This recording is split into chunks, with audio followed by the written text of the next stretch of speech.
నమస్కారం. సొంత ఇంటి కల నెరవేర్చుకోవాలని చూస్తున్నారా? తెలంగాణ ప్రభుత్వం ప్రతిష్టాత్మకంగా చేపట్టిన ఇందిరమ్మ ఇల్లు దరఖాస్తు ప్రక్రియ మళ్ళీ మొదలైంది. అసలు ఎవరికి ఈ ఇల్లు వస్తుంది? 5,00,000 ఆర్థిక సహాయం ఎలా అందుతుంది? నెక్స్ట్ ఇంకా కావాల్సిన డాక్యుమెంట్స్ ఏంటి? అన్నీ ఈ వీడియోలో స్టెప్ బై స్టెప్ చెప్తాను. ఎక్కడ స్కిప్ చేయకుండా ఫుల్ వీడియో వాచ్ చేయండి. ముందుగా అర్హతల గురించి తెలుసుకుందాం. దరఖాస్తుదారు తప్పనిసరిగా తెలంగాణ వాసి అయి ఉండాలి. అలాగే వైట్ రేషన్ కార్డ్ కూడా ఉండాలి. సొంతంగా ఇల్లు లేని పేద కుటుంబాలకైతే మొదటి ప్రాధాన్యత ఇస్తారు. ఇప్పటికే స్థలం ఉన్న వారికి ఇల్లు కట్టుకోవడానికి నగదు సహాయం 5,00,000 ద్వారా మనకైతే గవర్నమెంట్ చేస్తుంది. అలాగే ఇల్లు లేని వారికి స్థలంతో పాటు నగదు కూడా అందించే ప్రయత్నంలో ఉంది.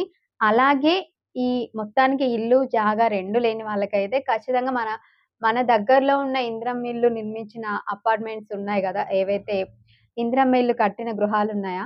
వాటిని గూడా మొదటి ప్రియారిటీగా ఫస్ట్ ఇల్లు లేని నిరుపేద కుటుంబాలకే మొదటి ప్రాధాన్యత అనేది ఇస్తారు. ఆర్థిక సాయం మరియు దశలు. ఈ పథకం కింద ప్రభుత్వం 5,00,000 ఆర్థిక సహాయాన్నయితే అందిస్తుంది.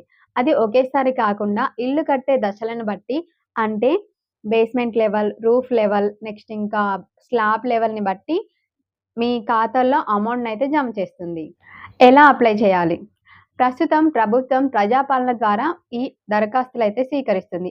అలాగే దాంతో పాటుగా ప్రజాపాలన జరగలేదు, గ్రామ సభల్లో లేవు అనంటే మన దగ్గరలో ఉన్న గ్రామ పంచాయతీల్లో గానీ, లేదు అంటే మున్సిపల్ ఆఫీస్‌లో గానీ మనం దరఖాస్తు చేసుకుంటే గనక అధికారులైతే వెరిఫై చేస్తున్నారు. మీరు మీ గ్రామ పంచాయతీల్లో గానీ, మున్సిపల్ ఆఫీస్‌లో గానీ అప్లికేషన్ ఫార్మ్ నింపి అప్లికేషన్ అయితే చేసుకోవచ్చు.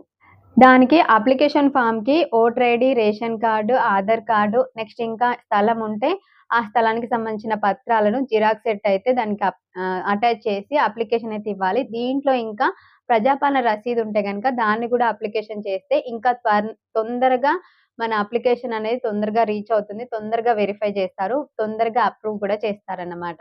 చూశారు గదా! ఈ పథకం గురించి మీకేమైనా డౌట్స్ ఉంటే కింద కామెంట్ చేయండి. అలాగే లిస్ట్ 2కి సంబంధించిన అప్లికేషన్ ఎలా చేసుకోవాలి? లిస్ట్ 2 అప్లికేషన్ అనేది ఎలా సెర్చ్ చేసుకోవాలి వెబ్‌సైట్‌లో అది నేను ఇంకో వీడియోలో షేర్ చేస్తాను మీకు. ఆ వీడియో కూడా కావాలంటే కింద కామెంట్ బాక్స్‌లో షేర్ చేయండి. మరిన్ని అప్డేట్స్ కోసం మన శృతిలేల ఛానెల్‌ని సబ్స్క్రైబ్ చేసుకోండి. ధన్యవాదాలు.